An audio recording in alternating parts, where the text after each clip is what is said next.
What's up, STS Nation, and welcome to another episode of Surviving the Survivor, the podcast that promises to bring you the very best guests in all of true crime.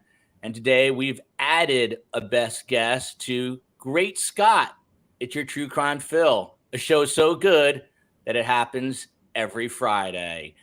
So let's go over best guests as we're all recovering from the Alec Murdaugh hangover. We did a 3-hour podcast last night, and I'm going to try to make it through the next hour and change here.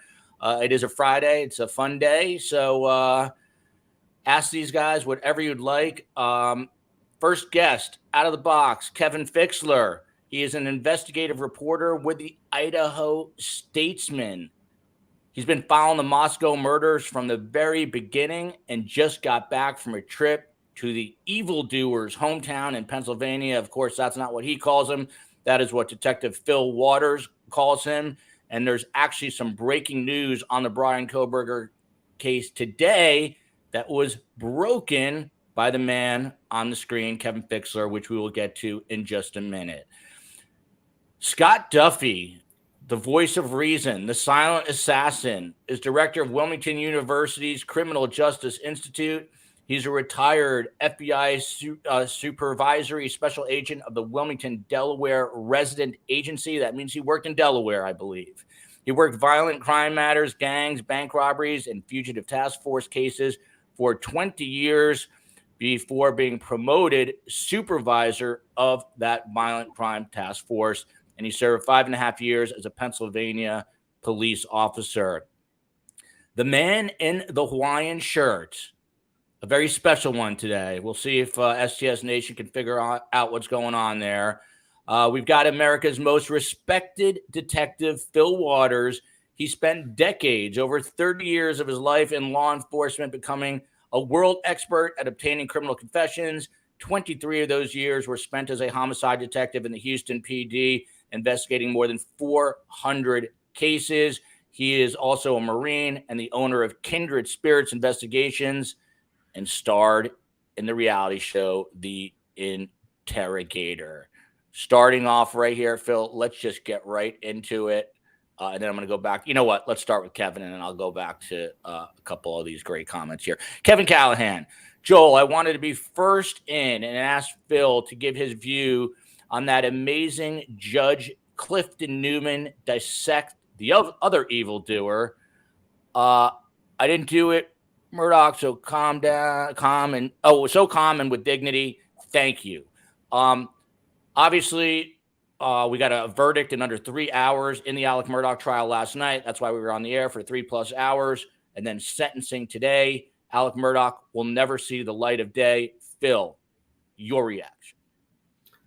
Well, I said from the beginning that in my opinion, as I watched portions of the trial, didn't watch all of it, but I watched portions of it, that I thought the prosecution was doing a phenomenal job. There were a lot of people, a lot of defense attorneys that have been on STS and so forth and so on, and still continue to talk about what a lousy job the prosecution did.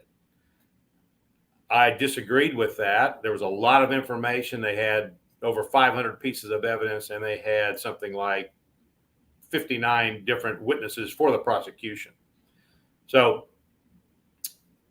we rock along, and then we come down to him getting on the stand, which was, I understand that was something he insisted on. And what's the old saying about a lawyer who has himself for a client as a fool for a client, right? So he does his thing there. And then we rock along to the defense. They do their thing. And then we get to closing arguments. And I did watch most of the closing arguments. And I think Creighton Waters did a really good job on the timeline. He had it up on the screen. I've always told my prosecutors when we have had pretrial conferences, these jurors are going to be visual. They want to see things, and they're going to be audio, verbal, in the sense that they want to hear the things that they can associate with the visual. So I thought he did a good job doing the visual part. I would have added to it pictures. I would have put, when we talked about this witness and this is what they said, I would have put them on that screen so that that distinction can be made. Then we get to the defense, and the prosecution gets to do it. They get 2 strikes, 2 bites at the apple. So they get the beginning, their opening, and then they can split it, or their closing rather. They can split it and then follow up after the defense does their closing, and that's what they did. So then we have the defense does their closing, and I thought it was abysmal. It was horrible. And the reason I think it was, is because they just didn't have anything to work with. They just didn't have, there was no way they could get up there and defend this guy. But Phil, they didn't even fake the energy. My thumbnail title yesterday was "Ramblin' Man." He was Brothers, but he's all over the place. Yeah, I think he was just completely worn out. He had nothing left, and he didn't have much to begin with. But he didn't have anything left. Then when we followed up with the assistant solicitor, their attorney general, and he kind of follows it up, and he kind of puts it all together in that emotional appeal about this is what happened, and we're describing it from that perspective. So just really, really, really good. Now then, and I hate to keep dragging this out, but I want to get this clear. In most cases, at least that I've been involved in, it's been very rare that there's been one particular factor that really turned the case or sealed the deal. And if it had not been there, then perhaps we would have had a different rendering. In this particular case, I think there were 2 particular parts of this trial that, had they not been presented, we might have had a different outcome. So you've got a key witness testimony, and you have a key piece of evidence.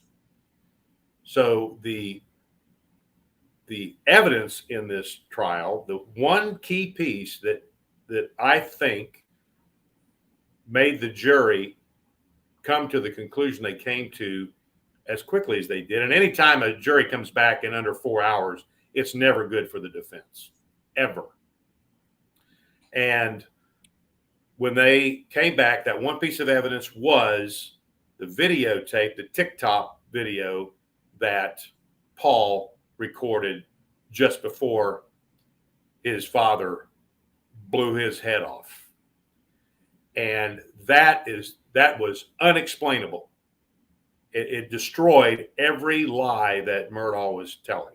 Now, the witness in this thing that was the biggest key factor in getting a conviction was Alec Murdaugh. He got on the stand. I mean, in watching his testimony, I mean, doing all the things. If I'm sitting in the room with that guy, he's got deception. Almost every word out of his mouth is deception. And so those 2 key components brought that jury. I was reading this morning that when they went in and did their initial vote, that 9 were for guilty, 2 were for acquittal, and there was 1 that was on the fence. And then within that period, they talked about it, discussed it, and boom, we're back out in under 3 hours, just under 3 hours, with a guilty verdict. So I think you said Phil ever, but I do believe the OJ trial, I think they came back in 4 hours with an acquittal there. So, well, that's an apples and oranges thing. We can talk about OJ all day long. That was a horrible prosecution. I mean, that was terrible. Yeah. So that was given from the beginning. But to address that question that I think Kevin had up. Yeah. Was, and I said this to my wife this morning, as a matter of fact, as I watched the sentencing. Number one, the arrogance of Murdaugh standing up there, and what does he want to say? I'm innocent. I didn't do this. And so he's still going to live the lie. He's such a narcissist. He thinks that anybody's going to buy that. Nobody's going to buy that. But the judge in this case, I've watched him throughout. He's been very measured. His sustaining or overruling objections has been measured. It's been done with, I think, with great objectivity. He has stayed within the law. He had a poker face. He was there was a little humor when it was appropriate. But I was very, very impressed with the judge. And then when he did the sentencing, very brief but very measured in his comments, and gave Murdaugh another chance for a little bit of redemption, in the sense that he would say, I did this and I am so sorry. Give him a chance to show some remorse. And what does Murdaugh do? I'm innocent, which just displayed again the arrogance of this person. Which, by the way, people pointed out the very subtle distinction. He never said, I didn't murder my wife and son. He just said, I'm innocent, because I don't think he could bring himself to, to utter those words. He's not going to. And I can tell you, when they were doing the closing arguments, they had a split screen when Creighton Waters was up there, and I was watching Murdaugh. And of course, you could only see him from about here up. But I'm going to tell you what, those legs, I mean, this is what was going on. You could see his whole upper body shaking. He was doing the tooth sucking. He was doing the lip licking. He was doing the hair stroking. He was everywhere. And then he was doing, and then when Waters, and he did this on the stand as well, when the direct word was used that he did this, and however they phrased it, you would see this subtle nodding of the head in affirmation. And I'm telling you, when I see that in the room, I know I've got them. I know we're going to get there where we need to be. If they are affirming what I'm telling them, what I know is truth, then we're going to get there. And he did that on almost every occasion that I saw, where the facts of the case were being described and he was nodding in affirmation. So, back to the judge gave him a shot to be remorseful, to ask for forgiveness. And he decided, nope, I'm not going to do that, because I am who I am. And I'm so in love with myself and so self-absorbed. It doesn't matter what I did. And he's got some pipe dream, I think, that this somehow is going to get overturned on appeal. Now, I watched the defense attorneys just talking before we came on here. And of course, they look like they got hit between the eyes with a 2x4. I mean, they are exhausted. And they're talking about, I think this is what they're going to look at on appeal and this and that. But I will tell you what, I believe this conviction will be affirmed. And I would be shocked if this thing gets turned around on appeal. No way this is ever getting appealed. I'll go right out and say that right now, and I'm no attorney. By the way, Lindsay Shea writes, love Phil, saw him on Banfield last night, but I bet you saw him speak for about 9 seconds before she cuts him off and says, we'll be back right after this break, but not on STS Nation. We let Phil Waters, who's got stuff to say it. How about that? The silent assassin over. Oh, go ahead, Phil. Well, I was just going to say, and I guess we're going to talk about the Evil Doer later on, but since Lindsay's already brought this up about being on Banfield. So last night, I want to make a correction. We were talking about the second search warrant that was served at the residence of the parents in Pennsylvania, and all the items that were taken and so forth and so on, and what they might indicate and so forth. And in the midst of that discussion, I talked about tie straps, and I was wrong. I misspoke. There were no tie straps in that collection of evidence at the scene in Pennsylvania. So I for those that saw me on Banfield and I brought that up, I do want to clarify that I misspoke. There were no tie straps, and I want to get that corrected now. And that is on the record, corrected. We are going to dig in. We're all about Idaho today, the 4 victims. Of course, we've got Maddie, Kaylee, Ethan, and Xana. And I got this, and I'm going to send these. I don't know if Kevin has these, but the University of Idaho are raising some money, so I'm going to send them some of our best guests here, and that goes to special shout out here to Papa Bear. Hello from Moscow, Idaho. You know we're always thinking about you. Before we pivot this entire show the rest of the way to the Evil Doer being Bryan Kohberger, and by the way, programming note, 5:30 p.m. We are wrapping up a lot of the fall of the Murdaugh dynasty at 5:30 with a really great panel. 5:30 p.m. Eastern time. By the way, if you're watching this right now, don't be lazy. Pick up that finger on your mouse and click the like button for me. Scott Duffy, the voice of reason, the silent assassin in the hoodie. He sits there quietly and observes. I wanted to give you a shot to respond. Were you surprised that the Murdaugh jury only deliberated for under 3 hours and came back with a guilty verdict that quickly after such a long trial? Yeah, I wasn't surprised. As Phil and I have spoken in the past, juries, you can never figure it out. You can never, you hope for the best. And I've been on both sides of guilty and not guilty and hung juries. So it is tough to see, especially when you invest so much into a case. So any investigation, any courtroom presentation of anything of this magnitude, and you turn it over to spectators, you turn it over to anybody with fresh eyes. Yes, it's we look at these things and we nitpick and we say, I might not have done that. I might have said something different and whatnot. And that's how I always got better when I went on to the next trial and on to the next stand and raised my right hand and swore an oath. And it's all about trying to put your best foot forward. But I felt ultimately from watching this that when Murdaugh took the stand, that's what did him in.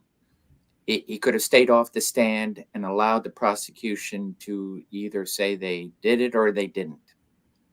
But for someone like him to get on and then admit to the ultimate lie, you can lie about anything. You can lie about, I didn't have an affair, I did have an affair, whatever have you, if it's not playing into the motive and so forth in a case. But to lie about the key aspect of an alibi, that's ultimately what did him in for me, absolutely right off the bat. And I imagine when the jury heard that, there wasn't a whole lot more to have to convince them. Because ultimately, as I said before, when you have a witness on the stand and that witness has lied in the past, and you can easily dismiss that witness. And that's what they did. They ultimately dismissed him based on his lies and said nothing he said makes sense. So guilty. Just on this episode, in the chat room here, or the live room, we've got people from Cape Town, South Africa. Shout out to Michelle. We've got Bluebird from Australia. We've got Wildfire here from Nashville. Saw someone from Arizona. So I love the diversity, and thank you guys all for being here. Look at this, Papa Bear from Moscow telling people to help support the channel by just hitting that like button for us. Followed by Marie P here. Hello, Joel, guest and STS Nation. Oh, and Cardboard Carm. She says hello too. On to the guest of honor on Great Scott. It's your true crime Phil. What a funny name I came up with there. Kevin Fixler is the investigative reporter for the Idaho Statesman. Kevin, you had a story drop today with your name in the byline. Had to do with Bryan Kohberger and the court-appointed public defender. What is the very latest? And then we're going to go through some of your reporting with the assistance of Detective Phil Waters and former FBI agent Scott Duffy, and get their reaction to some of the things that you have uncovered over the last bunch of weeks. But first off with the public defender, what's going on? Sure. So on Wednesday, we learned that there had been a hearing held to discuss whether or not there was a conflict of interest for Ann Taylor, the public defender who was assigned to represent Bryan Kohberger. And we learned about that because Shannon Gray, who is the attorney for the Consalves family, they are the survivors of Kaylee Consalves, of course, had filed in court a request for the unsealing of this sealed record that we did. It was kind of a secret hearing that we didn't know about. The only attendees were Ann Taylor, Bryan Kohberger, a clerk for the court, Judge Marshall up in Latah County in Moscow, and also a representative from the prosecutor's office. Ashley Jennings is her name. She's the deputy. And they basically had the hearing to discuss whether or not Ann Taylor had a conflict of interest, and this related to her prior representation of one of the parents to one of the victims. I will say the individual who she represented has been named in various outlets, but I want to point out that our publication has chosen not to do so. The crimes that she was accused of and charged with are not the types of things that we would identify somebody by name, just a policy with our newspaper. So out of respect to that individual who is obviously going through some very difficult things, we have not named that person. And so anyhow, they had that discussion to see if Ann Taylor had a conflict. She suggested that she did not, had discussed this with the Idaho State Bar Council, who you go to inquire about ethics concerns. And she did not believe she had one. She said she had spoken to the prosecution about this. And basically it came down to the Judge Marshall, asking Bryan Kohberger directly in this meeting, according to the hearing minutes, whether or not he was comfortable with moving forward with Ann Taylor as his attorney, given what he was being apprised to. And he said that he was. So over an 18-minute hearing on what we learned was January 27th, this was determined, and that was 4 days after I broke the story nationally about that Ann Taylor had represented this parent and was actively representing this parent in a case when she was appointed to the Bryan Kohberger case. She 5 days later withdrew from representation of that individual. And in the Idaho Statesman, and by the way, you should all support local journalism and guys like Kevin Fixler, who are not working for the same fees as some criminal defense attorneys that we have on here all the time, but do a lot of good and hard work. Again, he writes for the Idaho Statesman. There is a quote you have in your story that dropped today. It is a response from Bryan Kohberger. I'm going to read this verbatim. This is a quote. Given the information he has heard and the conversations he has had with Ms. Taylor, read Kohberger's response, he feels comfortable proceeding with her as his counsel. I'm assuming that was being relayed from Judge Marshall. Is that right? It was actually Judge Marshall asking Bryan Kohberger directly, given the information that was presented at this hearing. And what you're reading is the meeting minutes, which were recorded by the clerk of the court. So, Scott, to you, basically, in a nutshell, it seems like Bryan Kohberger, the suspect in this case, who will stand trial, has said, everything on my end is kosher. I can work with the public defender. She's one of two, I believe, and Kevin will correct me if I'm wrong, in that part of Idaho, and I think one of 14 in total that's death penalty qualified. Is that right, Kevin? Ann Taylor is the only capital punishment qualified attorney in North Idaho. And she's the only one to lead. And then the individual who is somebody from her office is qualified to act as the assist. And he is also actually representing Kohberger. So, Scott, your take on the fact that he's basically signing off on all of this? Yeah, I think he's just saying, let the games begin. Proceed on. He's not trying to stop anything. And ultimately, unless he had or his family had all this money and they wanted to bring in somebody else, he has that option, right? And so him choosing to just continue the way things are going and no issues with his attorney, public defender or not, that's his right. And ultimately, I think he's just wanting to see this all come out. And there may be a surprise later as it gets closer to trial date time, but it looks like all systems are go. No one knows more about this case than Kevin Fixler, so please get your questions and comments in for him and the other distinguished guests about Moscow, Idaho. We'll get to that. And again, 5:30 p.m. today, we're going to be doing a special on Alec Murdaugh. My man, Coop 3000, who is a friend of the show, has now become a YouTube member. You can do the same. I'll be honest. My IT director, my wife, set it up. I have no idea what it even means to be a YouTube member, but become one. It helps support the show. And we are, let's do this in like a sentence or less because people are asking this. Maybe 2 sentences. Rain Dancer. Hello. I like all guests from SGS, but I would like to ask Mr. Scott Duffy, the silent assassin, the voice of reason, specifically what he believes the motive from Alec Murdaugh was. Scott, now that it's all over, do you have a sense of why? Oh, and just a sentence or two, huh? I think that's it. You can go a little longer. I just don't want to derail us from Idaho, but you can go. Yeah. I from everything, I do believe there's some.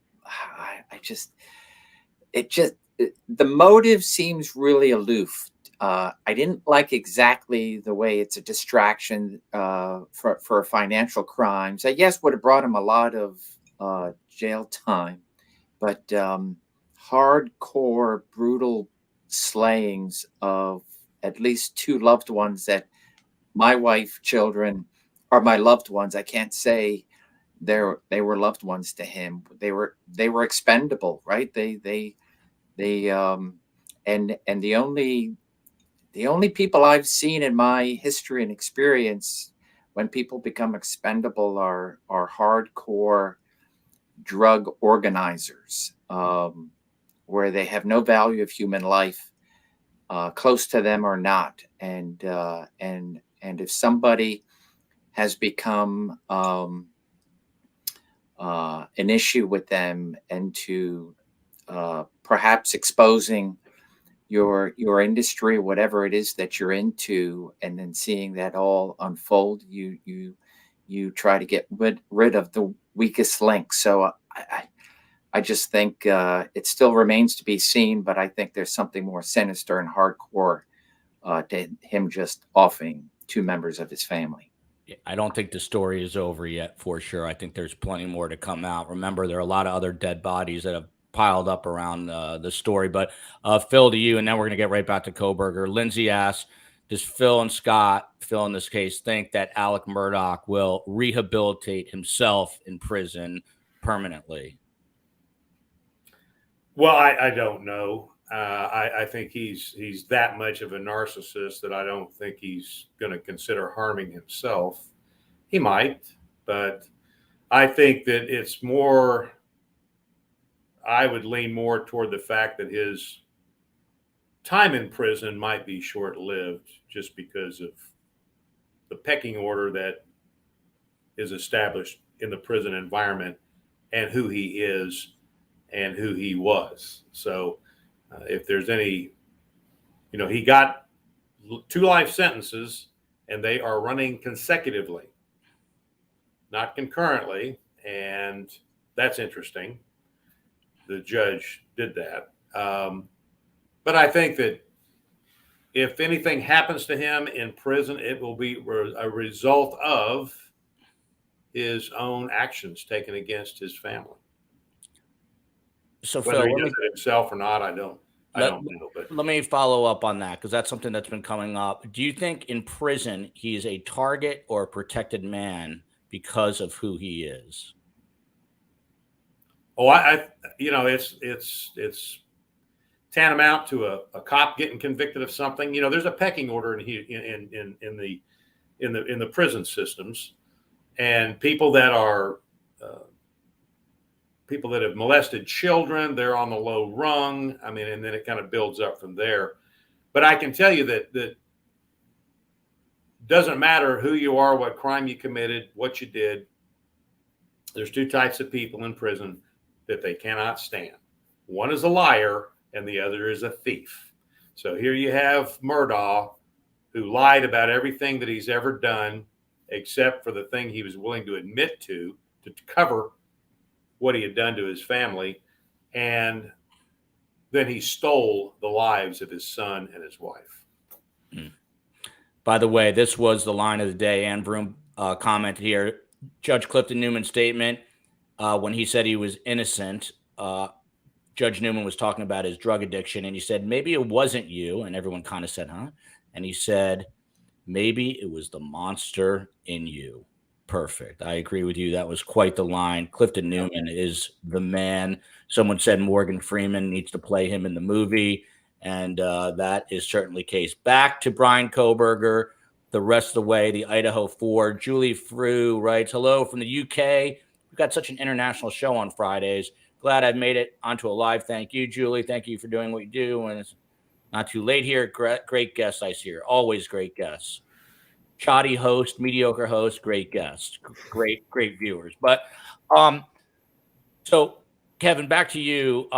There was a search warrant unsealed this week from his Pennsylvania home. You actually just got back from there, which I want to get to. But first, this search warrant. It was an expanded list of items from part of an unsealed warrant earlier in the week. And among the things that they took were a Glock 22 handgun, a Smith & Wesson pocket knife. What else can you tell us? Well, top of that list was a knife, and it was not identified beyond knife. And so there were probably, I think, almost 70 items on that second list. There was also a cutlery knife. Taylor USA was the brand. I know that's kind of become a search term online as people take a peek at that. And it came in a leather sheath, which, as we know, and anybody following this case, the leather sheath is sort of the piece of evidence thus far that has broken the investigation, because it had a button snap that had what police say was Bryan Kohberger's DNA on it. Let's see, you mentioned the gun, and they also found 3 empty magazines and also the bill of sale for that weapon. We should note, and I've seen some questionable reporting out on the world, on the internet already, but we don't know if any of these items were his or his parents. We know that a search warrant was served and they were seeking a variety of things, whether it was anything with blood or bodily fluid, dark clothes, face masks, some of the things that the eyewitness said they saw an individual in the home in Moscow wearing. And so police were searching for those types of things, electronic devices, shoes with a diamond print pattern after they found a latent print in the home. And so the list on the return from the warrant has a lot of those items. But again, what might be owned by Bryan Kohberger as he was visiting his parents at the family home in the Poconos, or may have been his parents' items, we just don't know yet. The only thing that was listed was the Hyundai Elantra was, of course, his vehicle. And they took a number of items from that as well, including a pair of hiking boots. There was a tire iron, some receipts, a Band-Aid, a variety of the types of things that any of us would have in our vehicles. But nothing, dramatic from the vehicle. And the original search warrant appears to have been the items he was wearing as he was taken into custody. So there was a Washington State University sweatshirt, his size 13 Nikes, socks, underwear, all the items that they checked in as he entered the prison system, or I guess county jail, really. And Kevin, this question to you from Astra 0193, how many laptops / computers did they seize as well? And I know they took hard drives. Do we have a firm number? Well, let's see. On the same day, they did a search at his Washington State University student housing, and they took a computer tower from there. So let's count that as one. And we learned about that about a month ago because Washington unsealed that warrant that long ago. We're waiting 60 days for the one here, or I guess the few in Pennsylvania. There were maybe there were 4 laptops. 2 had damage to them, and I believe there were 2 solid state hard drives, and I think there was another computer as well. So what's that, 6 or so computers, plus his cell phone, and I think there was a memory drive as well, an Intel memory drive that was noted with one of the solid state hard drives. So Scott Duffy, back to you. Does any of this, a lot of these are somewhat ordinary, except for the fact that this is an extraordinary case and, a heinous quadruple murder. But what interests you most in hearing this list of what was recovered? Obviously, there was a Glock that was not used in the murders, clearly, but there was a knife. But again, Kevin says we don't know who owned this, if it was the family, the parents, maybe the husband, the father, the mother, who knows? But what if anything is jumping out to you? And please, with your experience, tell STS Nation, what are these investigators sort of looking for when they go in there? What becomes something of interest to seize? Okay, I'll start with the clothing. So a lot of obviously they were looking for a shoe that would fit the print that was later, I think, on a secondary search, more of a forensic search, with regards to that diamond shape. And so obviously confiscating anything of a shoe that would belong to him. And so you want to take any of the clothing, dark, right? So in the affidavit, it was dark clothing, because a surveillance camera witness probably won't be able to say with 100% certainty that black is black, as opposed to a dark brown, a navy, or something like that, right? What color is this? So they're going to be capturing clothing. And that clothing, it could be that maybe it's the clothing that was actually worn to commit the murders. Maybe it's just another piece of dark clothing. But you want to take that clothing, because regardless of what he's done with it, clean and so forth, there's tremendous forensic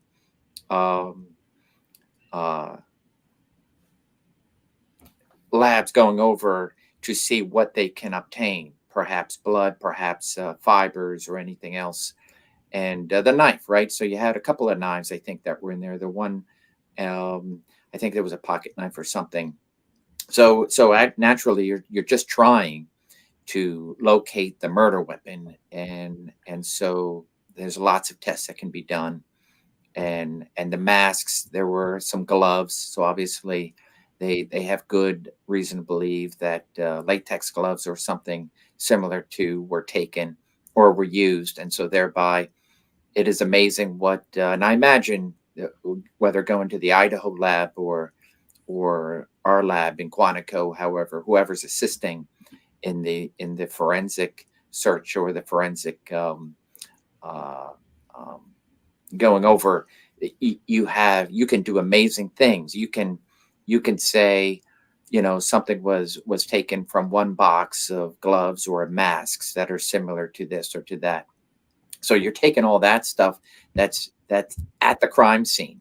Clothing, it was said by the witness that he had something that was covering the lower portion of the face. So what is that, right? Is it, and so take anything that hopefully was worn by him at the time of the murders, and so thereby you're going to have some sort of transfer of evidence that was there at the scene. And I love anything with regards to computer or phone, because it's amazing what can be done today to figure out searches and location. It's one thing to go to cell records and obtain information on a phone. It's another thing to get the actual phone. So much more can be dived into it. Sorry to interrupt, but every time you guys would, let's say, seize a phone or a laptop, does it immediately go to the FBI lab in Quantico, or does the FBI have, do you have local forensic teams in Delaware, let's say? Yeah, so every division, every field office. So for example, Delaware was a satellite office of Baltimore. We would take all our equipment, technical equipment, computers and whatnot, and send them to our Baltimore CART team. So every division has experts that they are able to go through with the equipment that they have and conduct these forensic searches. And then there are these regional labs. For example, Wilmington, we were situated between two what they call them RCFL labs, and these regional computer forensic labs, one just outside Philly and one just outside Baltimore.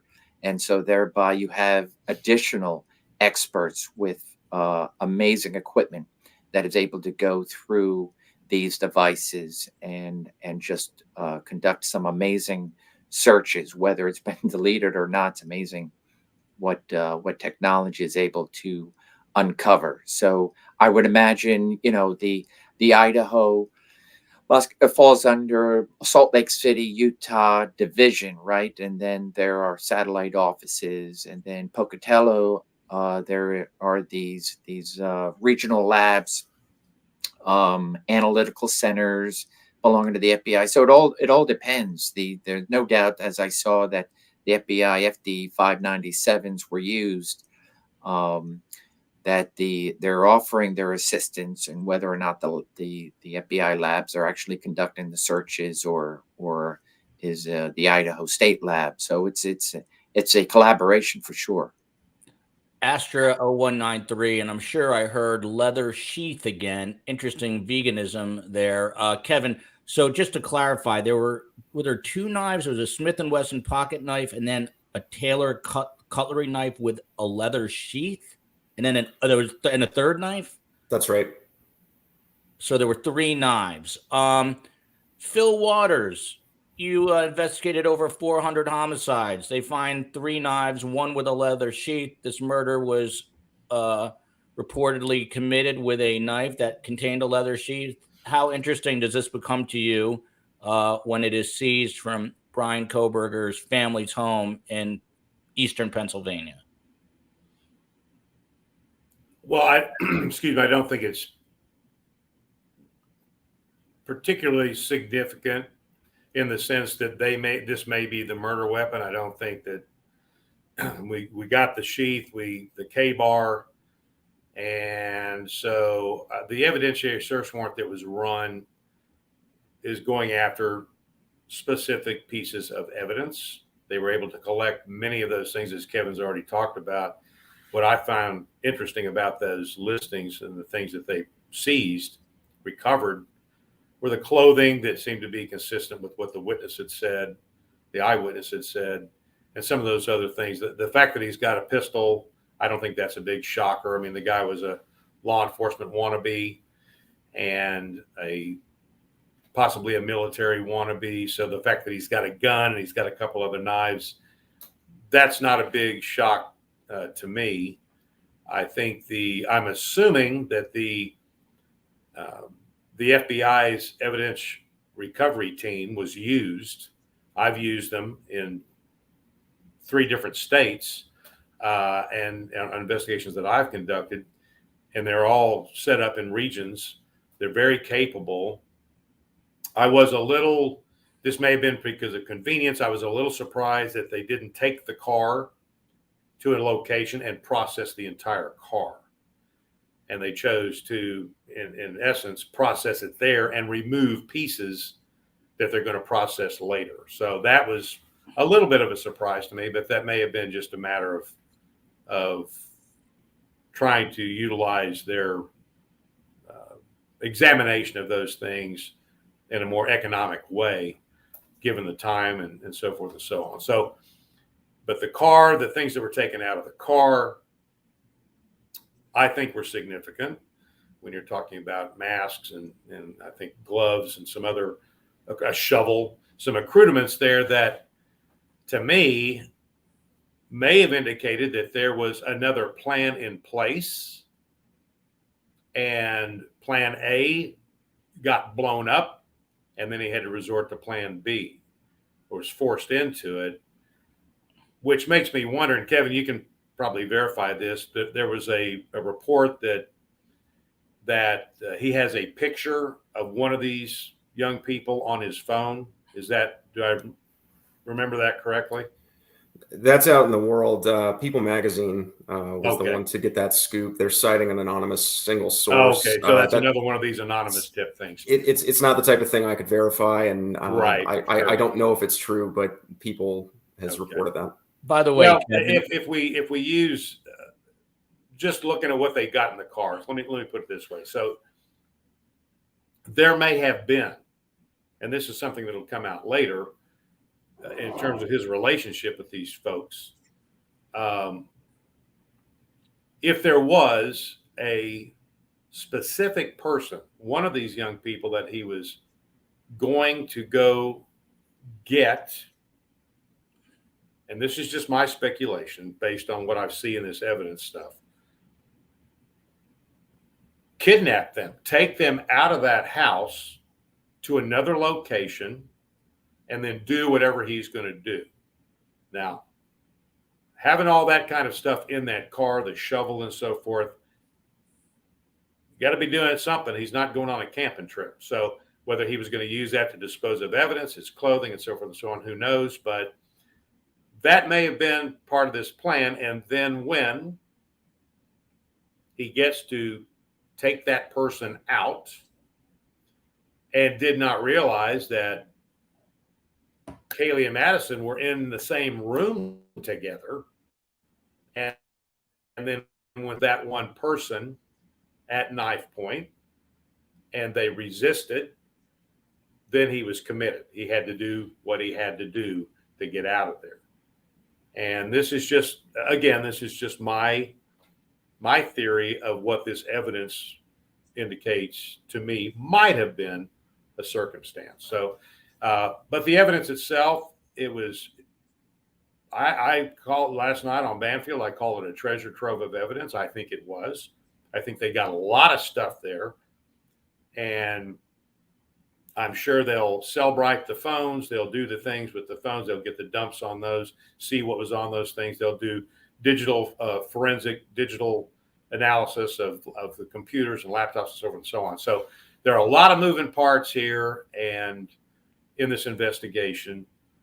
And it looks to me, and again, I'm just going to give credit to the Moscow detectives, the state detectives in Idaho, and the FBI agents that were brought into this thing, and a collective effort to bring this to where it is now.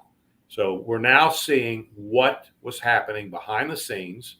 We are seeing what all of these detectives were doing, and in the time frame in which they were doing it. So some of this stuff was, you have to move at a pace that doesn't compromise the investigation. You don't want to move too quickly, but then you don't want to move so slow that you may lose something later. So I think that the timing was good, and the recovery of this evidence on the search warrant in Pennsylvania, I think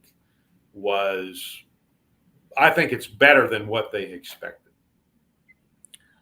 Iris Hewlett writes, did the state forensic pathologist produce a final certified autopsy report? Kevin, do we know anything about that? So the coroner in Moscow, so Latah County, she is elected, and she's a local attorney. So she's not a person who is capable of performing an autopsy. So those were conducted in Spokane by their forensic pathologist.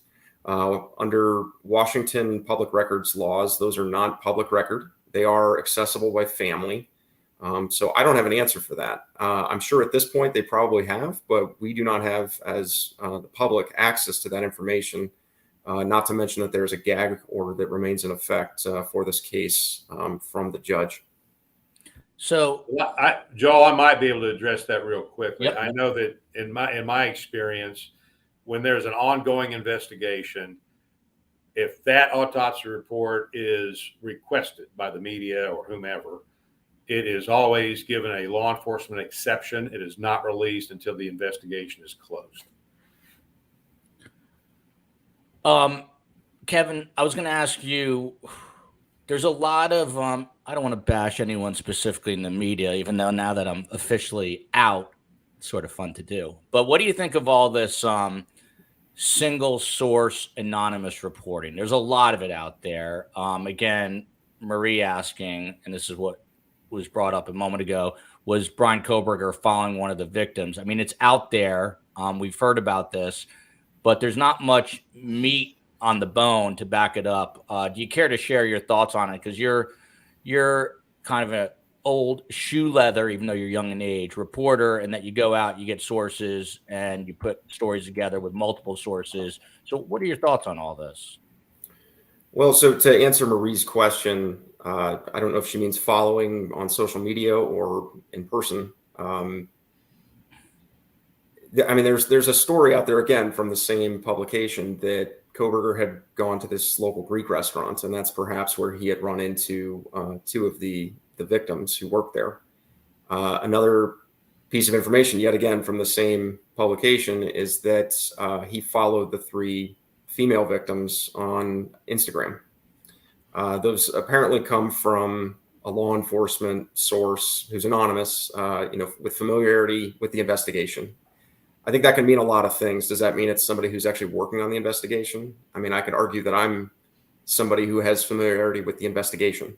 But it's difficult as a reporter because, you're seeing these things percolate online and with various publications, but, there's sort of a tradition of whether it's an anonymous source or the number of sources you need in order to feel comfortable believing that this is fact. And my job is to assess facts and ask questions and determine whether or not something is true to the best of my abilities. And the information that I just relayed from this particular publication, or which Phil brought up about whether or not he had a photo on his phone of one of the victims, they're just not things that we're able to corroborate. We don't either have the same sourcing or, that's not the type of story we would run with one single anonymous source. It's just, we have a higher bar to deliver that information and feel confident that it's true. And that's really the charge of your traditional reporter. You don't just put information out there. That's a lot of the speculation that I think has forced this judge to invoke this very restrictive gag order. And, we have a perspective on that. I'll share that we're one of 24 or more media outlets who are actually fighting that gag order. That's being led by the Associated Press, but it's got all sorts of publications, the Idaho Statesman, the New York Times, a lot of local media in Idaho. We're currently fighting that in Idaho Supreme Court. Where does it stand? Where does it stand right now? It has, I believe, received a hearing date, or is at least in that process with the Idaho Supreme Court. Shannon Gray, the attorney for the Gonsalves family, is also fighting that in Latah County Court directly with the judge who issued that gag order. But that hearing has been delayed, basically awaiting the decision from the Idaho Supreme Court.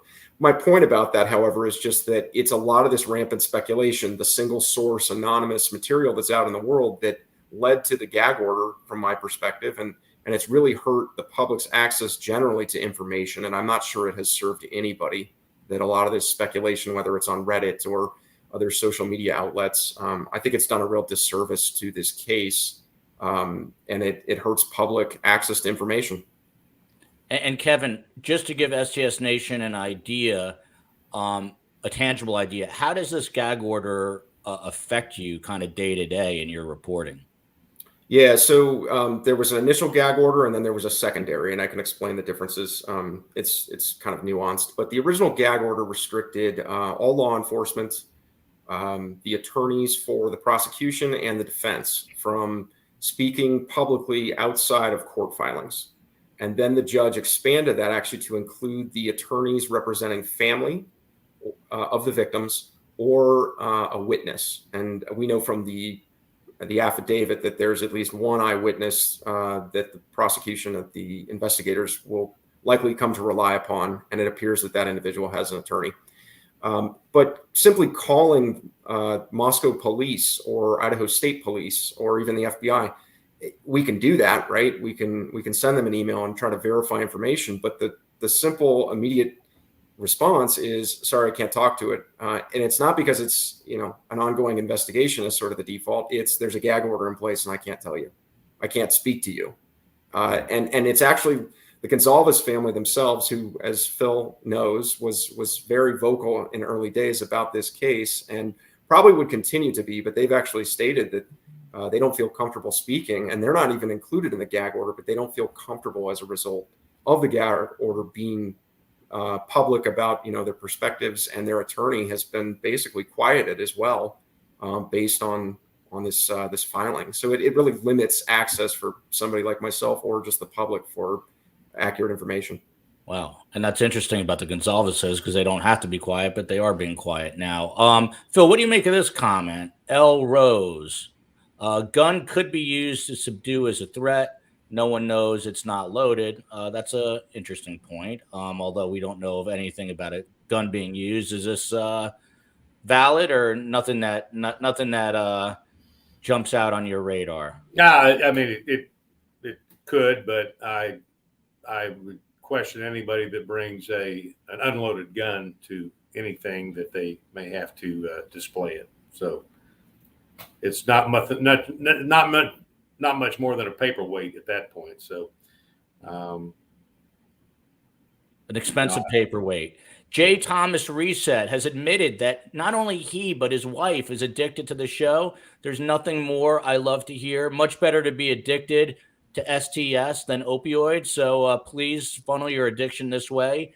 And J. Thomas Reset writes, be horrible if his pronunciation is reset, and I've been calling him Reset this whole time. But I have some black shirts, bushy eyebrows, pocket knives. Uh-oh. And you can see those Kohberger. Look, I've already sent the Moscow PD, state police, and the FBI that picture and Jay's information as we have it on the screen here. So they're already well aware of that. By the way, if anyone wants to comment on Phil's shirt specifically, and can anyone tell what those pineapples are? We'll reveal the answer if I remember it, because I'm hungover from Murdaugh. I've got a Murdaugh hangover. We'll reveal the answer at the end of the show. Phil, you got to remind me to do that. To the voice of reason in the hoodie, L. Rose writes, cell phone data been helping solve a lot of crimes recently. I often wonder how anything was solved before the days of cell phones. I'm not saying Scott Duffy is old enough that he was working prior to cell phones, but he's probably alive before they were as hip as they are today. But Scott, how much tougher is it to just get away with something? I mean, literally, Paul Murdaugh came from the grave with that video to place his own father at the scene. But how problematic is this? And will they get information about the evildoer here in Moscow, Idaho, that will nail him for this crime based off the digital forensics? In your opinion, do you think that's what could happen? I do think it will play a vital role. So I tell my students that the cell phone and the everything that can be gotten from the cell phone forensically, all the analytical work is the new DNA. Everybody has one. So and I remember when I first started off as a young father, I'd be like, my kids are not getting phones until they're this age. 16 for whatever reason was in my head. I failed at that. They got phones a lot younger. We put everything in our phone, everything. And the old days of, and I say the old days, the phone booths and the landlines,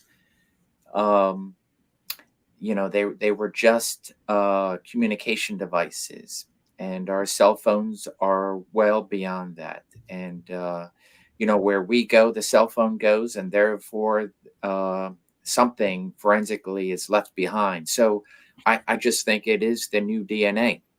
And think about it, DNA is a tremendous asset to cases such as this one as well.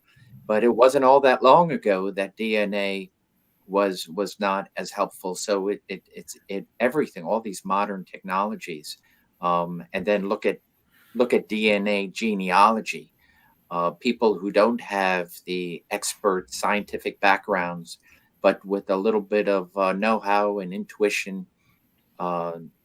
Some of law enforcement's best work has been resolved through some simple tasks of DNA genealogy and just connecting the dots.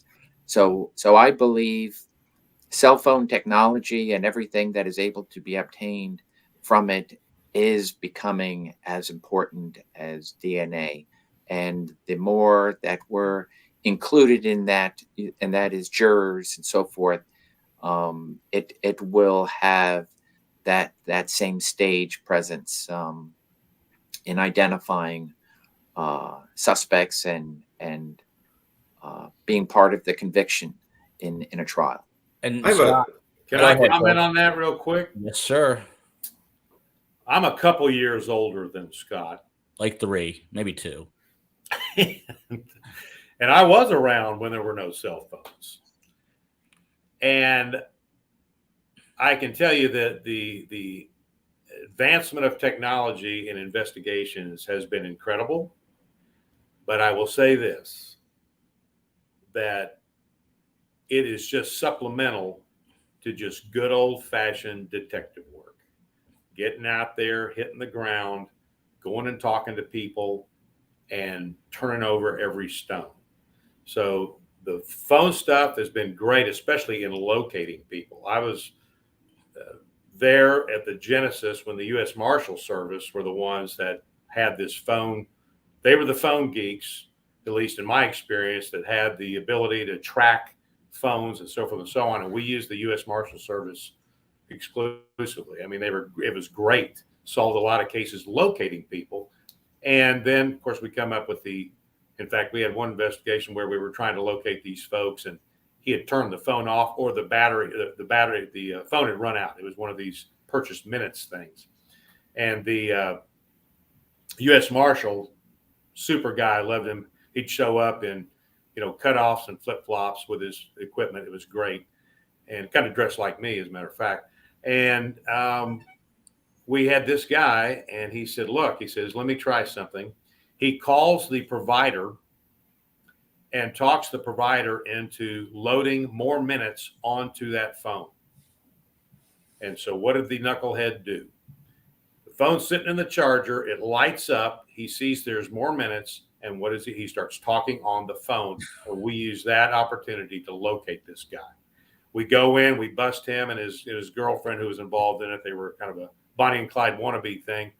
And, later on in the interview room, my partner was interviewing her. I was interviewing him, got the confession. He had killed 2 cab drivers, and she was a part of it. She was the brains of the deal. Of course, there weren't a whole lot of brains involved.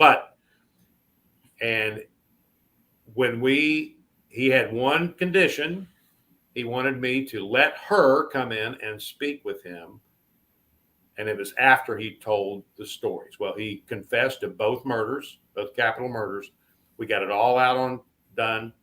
Then I let her go in there. And in the midst of the conversation, of course, we let the video continue to run. And in the midst of that conversation, she's sitting on his lap, and he says, I think they put some minutes on my phone. True story. He just figured it out way too late. So that was one of those moments where you just go, yeah, we got you, man. So the phone stuff is great. The DNA stuff is great. But I tell you what, there are more times than not, at least in my investigations, where DNA it wasn't something that solved the case necessarily. It brought it into it. We got a lot of profiles. We'd enter into CODIS, didn't get anything back. And so there's a lot of DNA out there that in my investigation we collected, and it just didn't serve a particular direct investigative solution. So, it's a double-edged sword. I mean, it's great that we've got it, but it's not always the magic bullet. There ain't no AI robot replacing Phil or Scott anytime soon. Coop 3000 writes something interesting here. Can't wait to see what BK, Bryan Kohberger, with his cloud-based forensics degree or whatever it is, completely failed to delete or remove from all of his devices and accounts. That is always the case. It always seems like that is it, where they just forget. But even if you delete stuff now, Scott Duffy will tell you the FBI can get in there and probably dig it out anyway. But Kevin Fixler, you got on an aeroplane and went to Eastern Pennsylvania. Tell us about that trip. How was it? And tell us about this fish filleting job. I reached out to Phil Waters. I was incredulous because all of a sudden I read a story that Kevin Fixler did 6-7 days ago, talking about this fish filleting incident where he had Bryan Kohberger got a job filleting fish. And then I see it breaking on various, I won't say which ones, various cable networks and in various media publications, something that Kevin Fixler broke literally a week ago in news to then say something is breaking a week later. That is, might as well be 1,000 years later. So how was your trip? Tell us about the fish filleting, Kevin? Well, why don't we start there since you've got everyone on the hook? To be honest, no pun intended, right, Kevin? I don't know. You make the decision. But I found that to be sort of an innocuous piece of information, to be honest. And I got lucky enough that in conversations with a former friend of Bryan Kohberger's, and she shared with me their Facebook Messenger thread. It included him addressing that he had worked at the local fishery. It's a hatchery where you can show up, pay a few bucks or whatever to bring you and your kid, and they provide you with all the equipment and you fish. And it's a stocked lake right off this main drag. And whatever you catch, you keep, and you bring it in, you pay for it, and they have trained workers who fillet it for you and send you home happy. And I came to learn Bryan Kohberger had worked at this place, and I was able to confirm that later through a job application with the school district when he was applying at that time to be a part-time custodian or casual hours, and then elevated into becoming a security guard. So again, we were talking about how do you source things, multiple sources. And I contacted the hatchery, and the gentleman, Charles Conklin, the owner, told me, he said, yeah, I do remember him. He had worked here about 4 months. He looked back through the records with a coworker, and he said, yeah, he was the type of guy who wouldn't look you in the eye. And again, I mean, he was 16 years old. We were all very different at 16 than we are today. And he just said, he wasn't very good at improving his knife work with the fish, and he wasn't personable with customers, and it just wasn't a good fit. So ultimately, they let him go from the job. This is seemingly taken off with various news outlets as we all sort of learned the variety of jobs that Bryan Kohberger had, as I said, including a security guard. So yeah, I mean, that's kind of the story there. Charles was, and I'll transition into how the community is and how they're feeling. Talking to him, I mean, he was really just stunned to not only learn that this individual, this alleged killer, is from their community, but that he had actually worked at his business of, I think, 40 or 50 years. His family's owned that property for all that time. And he said, it's almost unbelievable. He just, when he first found out about it, when he heard from a former employee that, hey, do you remember that kid who worked here all those years ago? Mm-hmm. And he said, yeah. So, I mean, my sense of the community when I was out there for about a week is just, they are really devastated. They're shell shocked. And it is a small community. It's all this sort of this grouping of townships in the Poconos. The Poconos, for people who don't know, is 4 counties. This is Monroe County. It's right on the New Jersey border, and it's 1 county away from New York. And, there's a lot of drugs that flow in through there. I learned through my research and kind of boots on the ground reporting, talking to people about the number of schoolmates or people they knew who had died from heroin.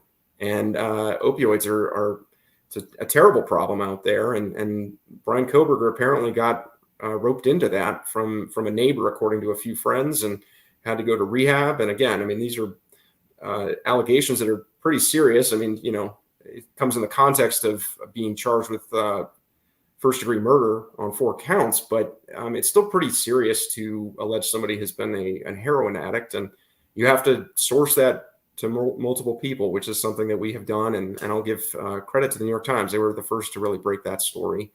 But, the community is just stunned. They're sort of in their own recovery mode, and everybody has a connection to that school district, which is one of the biggest employers in the community. Bryan Kohberger worked there. His mother worked there for years and years. His father worked there as a maintenance worker for a period. There's all sorts of ties. And, I went to this local bar, which great little dive, blue collar place. Loved it. If I lived in that community, I would go there. And I told the same people, they were like, oh, we'd love to have you. It's a first name basis kind of bar. It's, you're paying $3.50 for a bottle of beer, and you have a great time with your neighbor, and you learn everything about their life. It's a great little community, and they just cannot believe that this showed up on their doorstep. And Kevin, I was going to ask you, just for members of STS Nation who are interested, what was your day like when you were on the road there in terms of trying to find these people and then not only finding them, but then trying to, successfully get them to speak to you? Because I can tell you, my firsthand experience, when you show up with a camera, it makes things a lot more complicated, which we used to do. But curious how you were going at it while you were out there.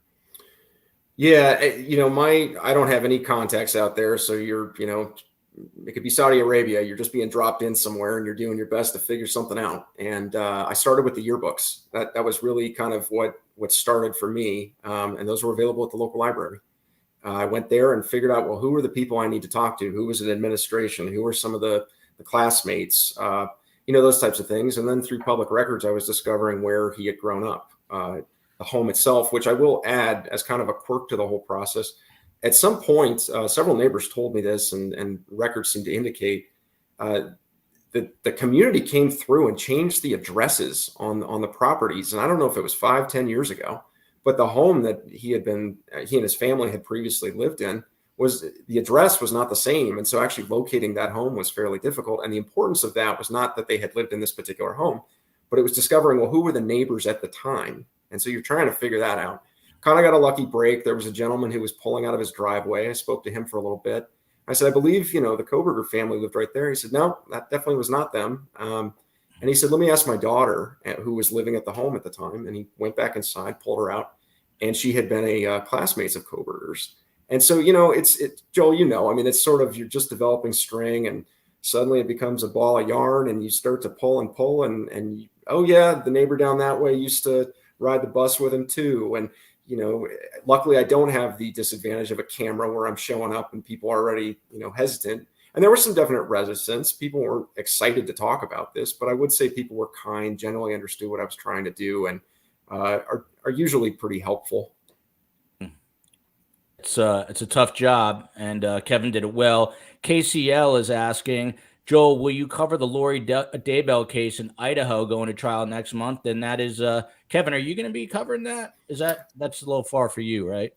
So that case, which happened in eastern Idaho, will actually happen in Boise. It had a change of venue. It is a capital case between a husband and wife, Lori Daybell, and her husband, I forget his first name, but Vallow. Chad.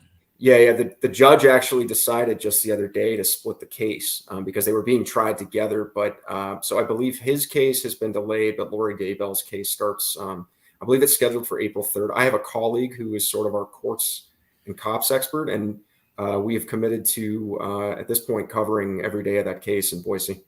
And I am in negotiations with my wife as we speak. I would like to cover it. I just found out there are no cameras allowed in that courtroom. So in order to really cover it and do it right, I would have to be there and somehow get into court. So looking into that now. And of course, we are going to keep STS Nation posted on all that.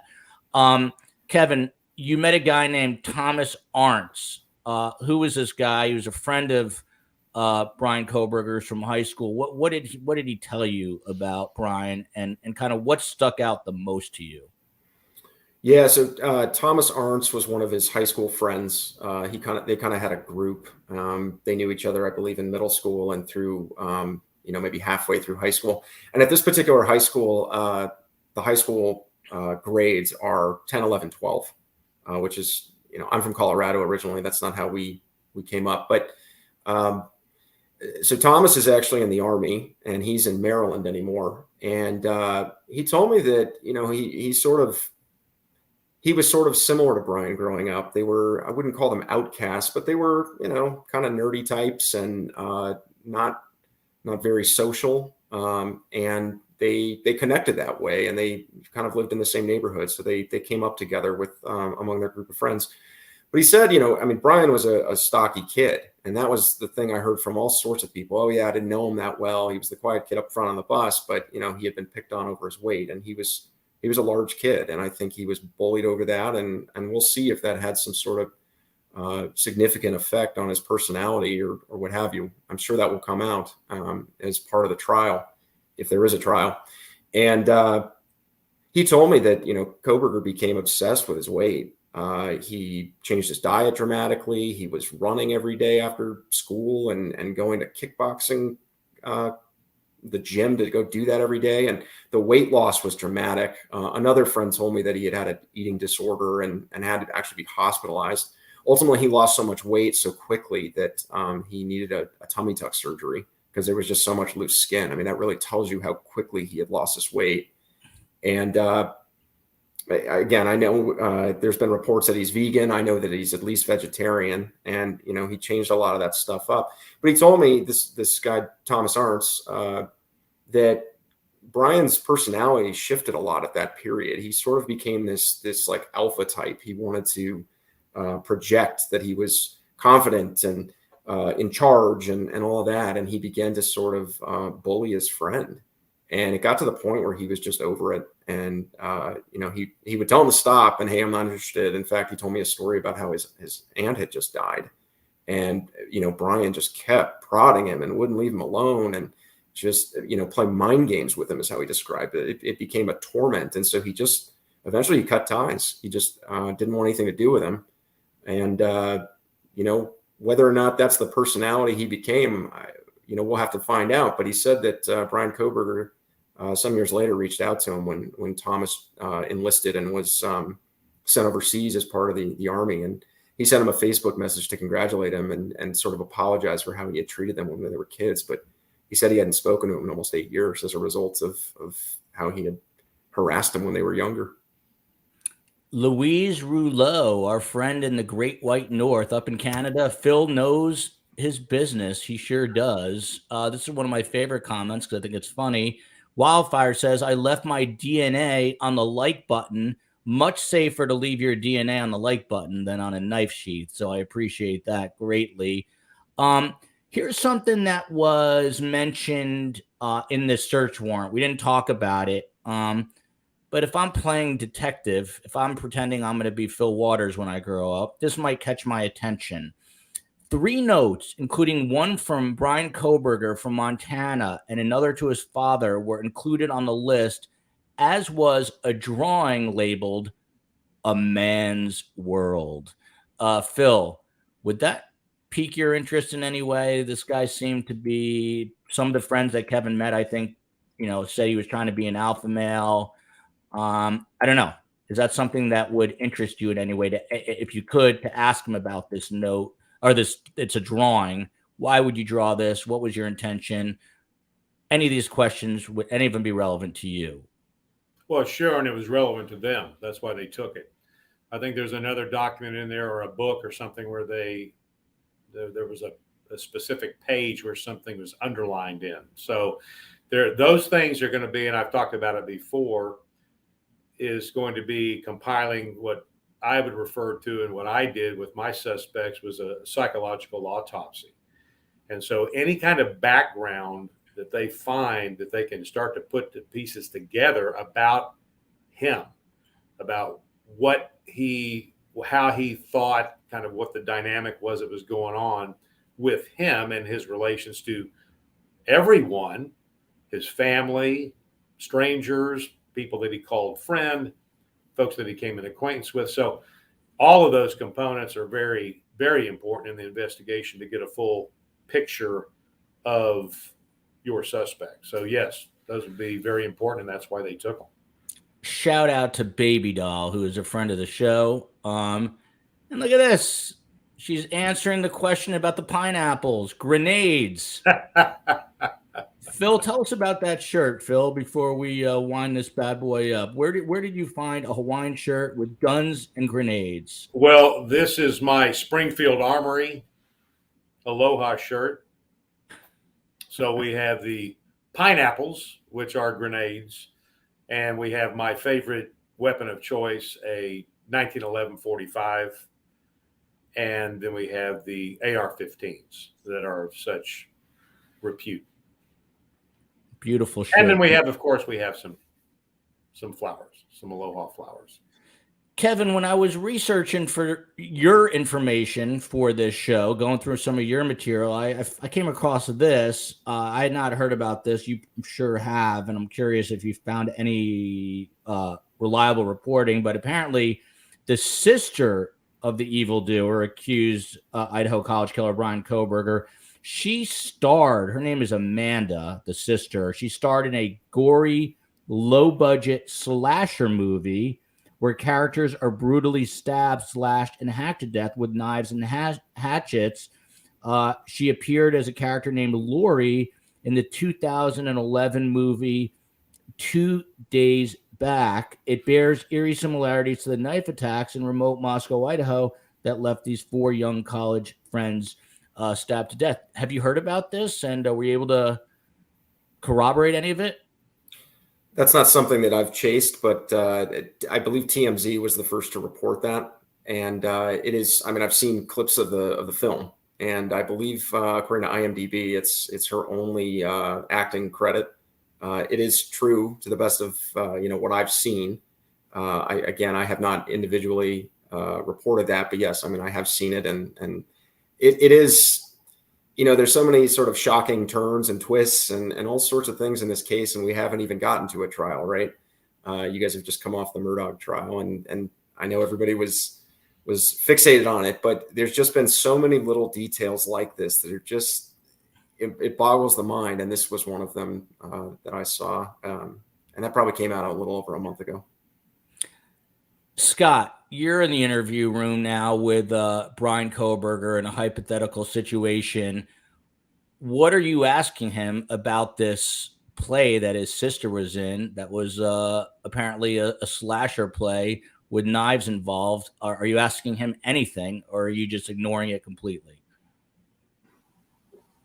No, if that is true, all about the video and the early similarities, sure, it would eventually come in, depending on where the interview's going. But I think I would probably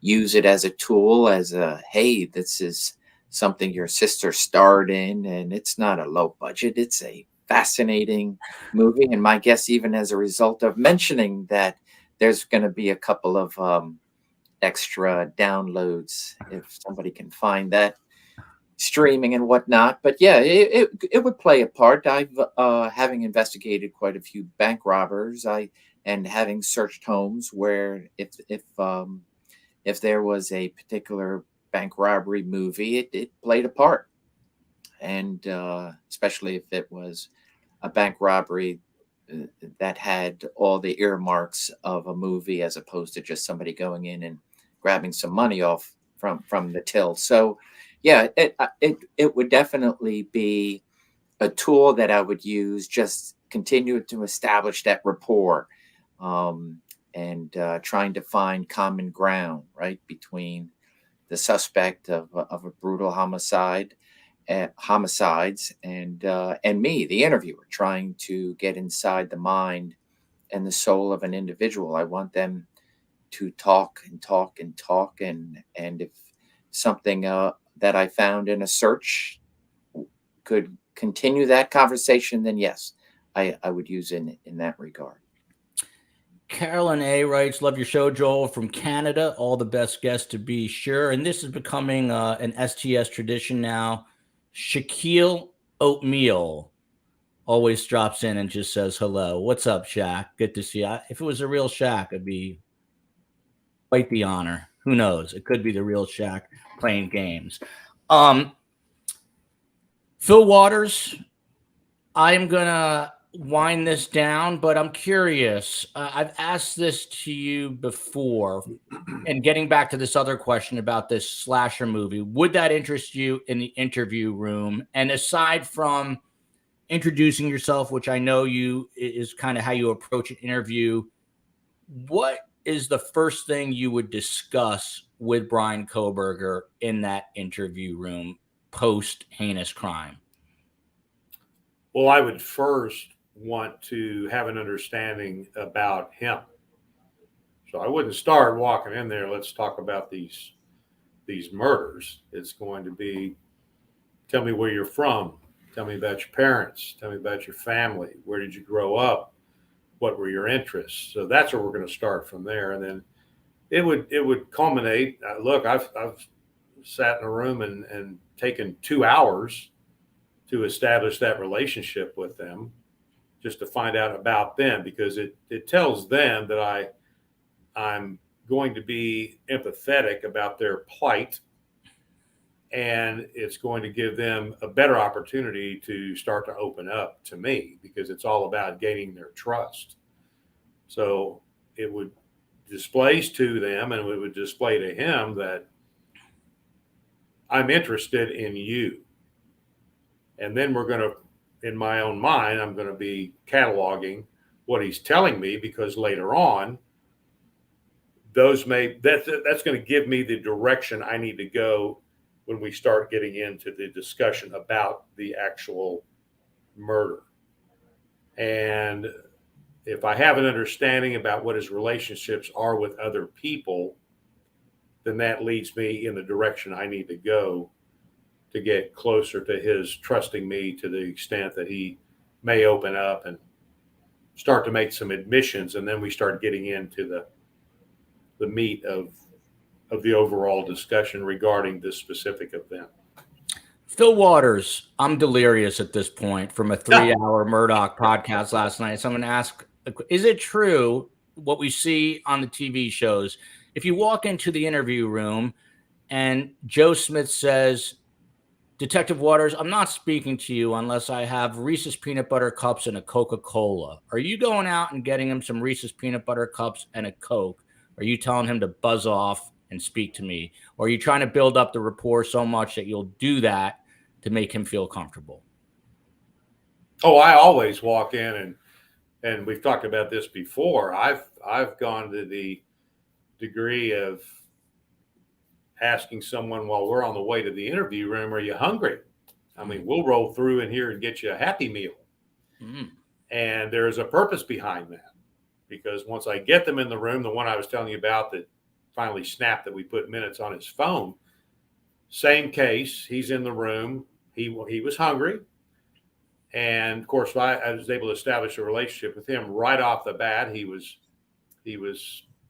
prior military. He'd been discharged from the Navy because he was incorrigible, but I was in the Marines. So we had that connection immediately. That's what we first started talking about. And I asked him if he was hungry. He said he was. So we went through, we got him a Happy Meal, went to the room, sat him down. He's got his Dr. Pepper and his Happy Meal, and he's good to go. So I'm going to let him enjoy that meal. Well, I leave, but I go to the monitor and I'm watching him. Now, if he starts to devour that Happy Meal, then that tells me I am going to be in that room for a while, because he's got nothing that's causing him any anxiety about why he is sitting in the Houston Police Department Homicide Division about to be interviewed by a homicide detective. Does anyone else find this interesting? I find this absolutely fascinating. I ask a dumb question, I get a very interesting. Well, so let me. So I'm watching him, but what he does is he pulls one French fry out of the bag and eats it, and takes a sip off of the Dr. Pepper, and that's it. That tells me he's got it roiling around inside of him. His anxiety level is real high, and I am encouraged that I'm going to get the result of this interview that I am seeking. So, and it's always a journey for the truth. I'm going to get some version of it.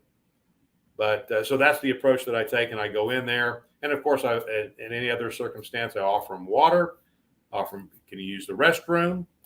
I'm very accommodating. I'm very, very detective friendly when it comes to that stuff. So then once we begin, then I start to formulate.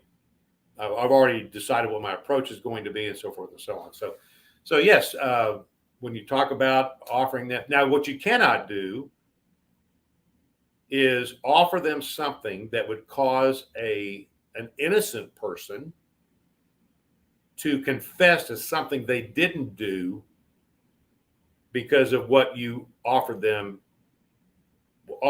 them. What would that be? Well, I can't walk in there and start saying, look, if you confess to this, I will guarantee you this is what's going to happen. You know, I'm going to be on, blah, blah, blah, blah, blah. You cannot make them promises that would cause an innocent person to confess to something they didn't do because they're feeling the pressure of that moment. Now, so you can't say I'm going to get you a Big Mac if you confess.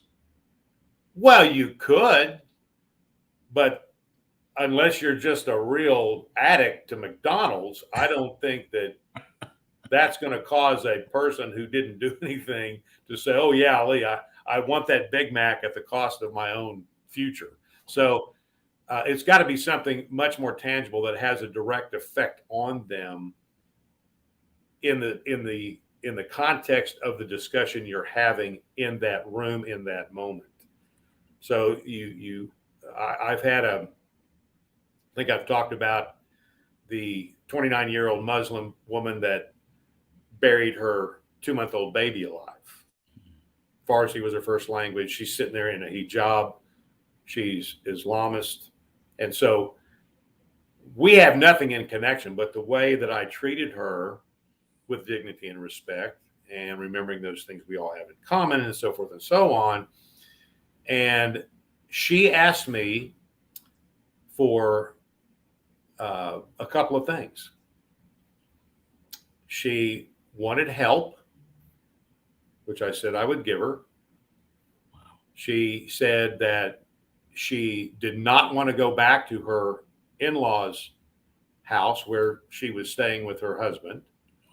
And I said, I can accommodate you there. And those things, those promises, and I did what I said I would do.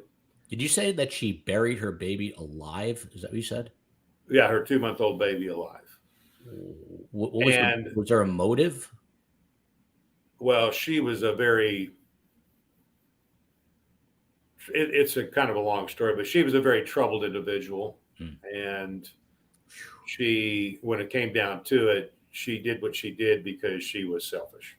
Wow. And it was, oh, woe is me. I'm the victim here. And that's the source of my problem. Wow. So she disposed of it. That is a horrific story. And probably.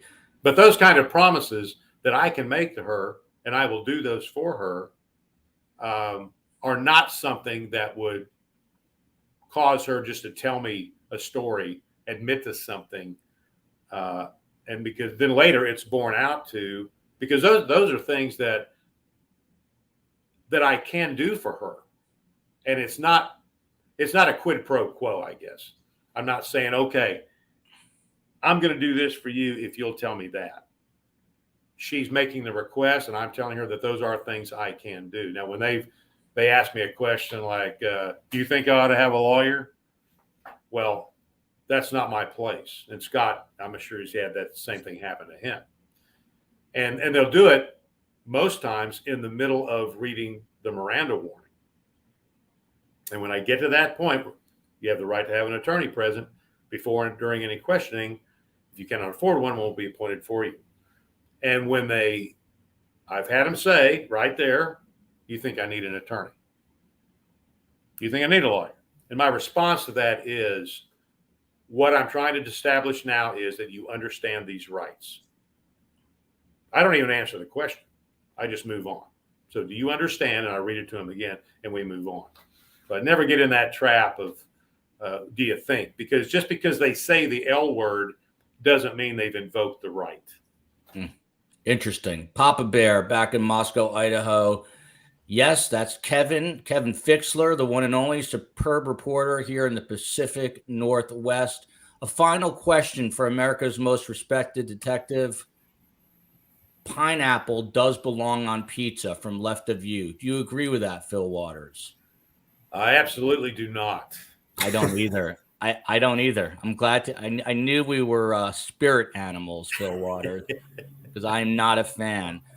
He is America's most respected detective in law enforcement over 30 years, an expert at obtaining criminal confessions, spent 23 years working for the Houston PD. He is a Marine. He's the owner of Kindred Spirits Investigations, and he starred in the show The Interrogator.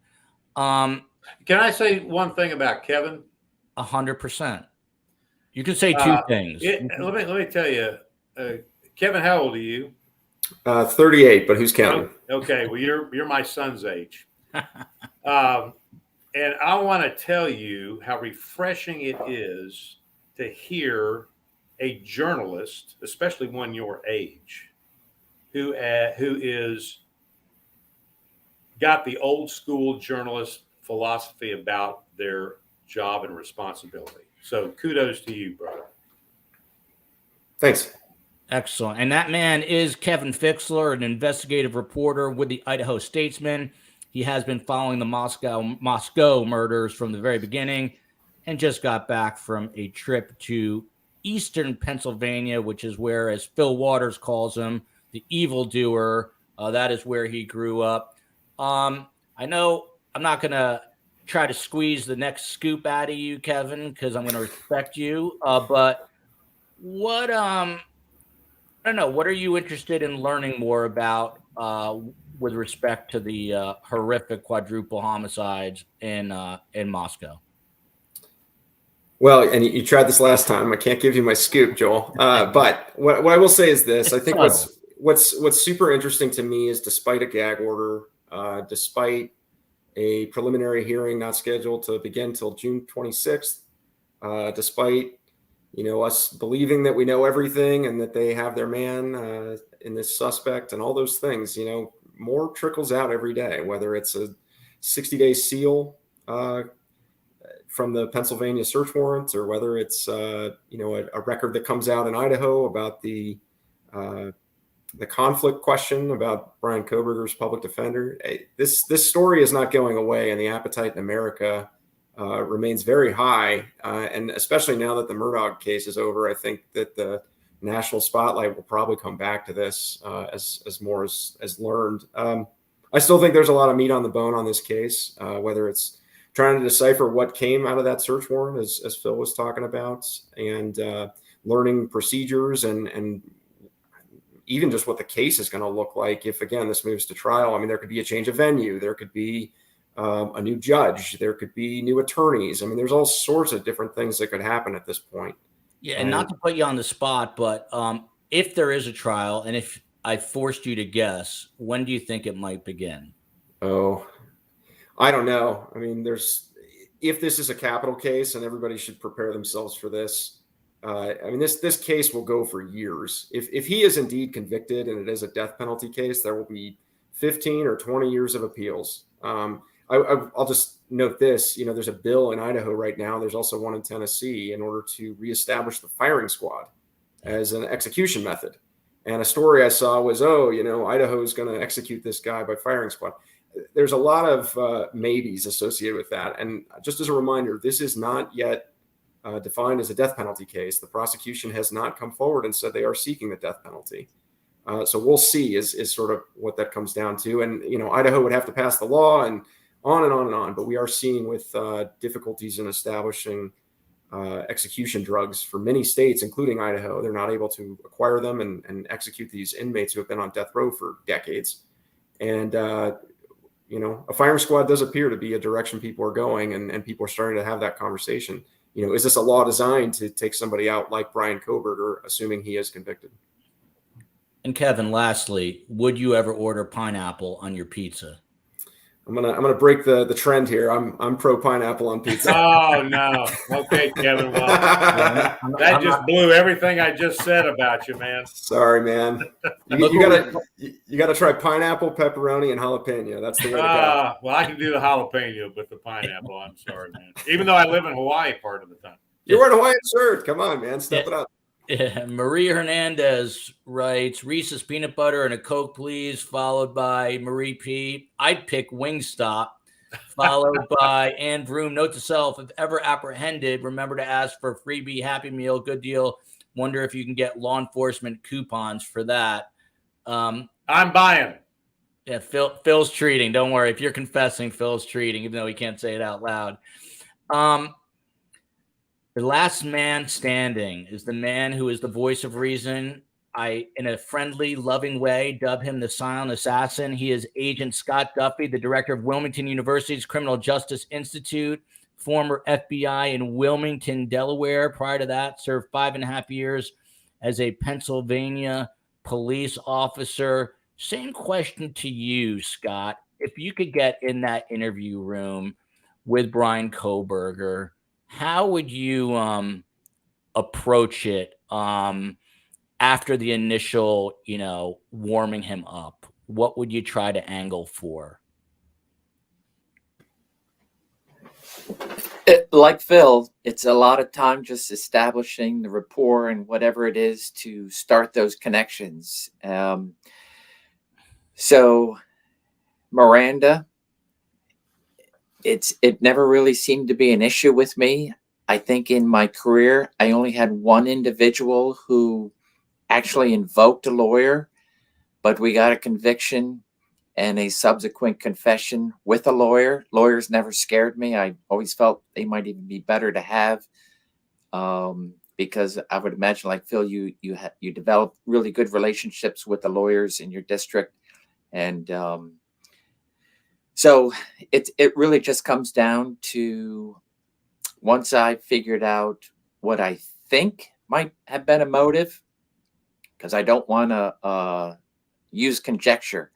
So it's trying to really get somebody so comfortable in that room that we could talk about anything, we can share secrets, and what is it that that compelled this individual to do. I mean, since recordings have come to play in modern policing, where interviews now, for the most part, especially in the FBI, we only started recording our interviews in 2013.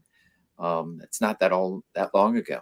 Wow. So that's why I always used my counterparts in the local police departments to record, because I always thought they were great to have.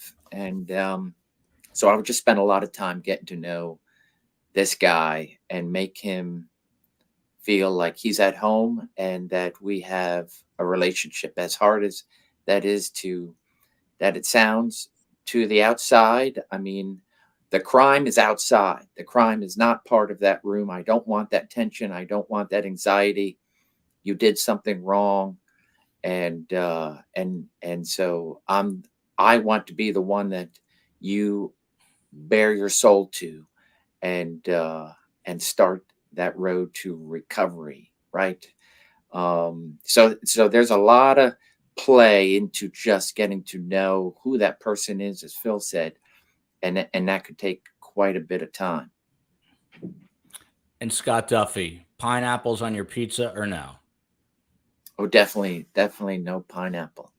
So Just in a bowl. That's it. My Only man thing right there. itself. There you go. Three against one here. 3 against 1. Papa Bear with the final comment of the day. They sure didn't offer BK a burger. Ironic that his initials are Burger King, by the way. Isn't it ironic? I can't believe I'm saying this, but I'm going to be back in about 3 hours and 16 minutes, if we're keeping track, for a special kind of wrap up on Alec Murdaugh.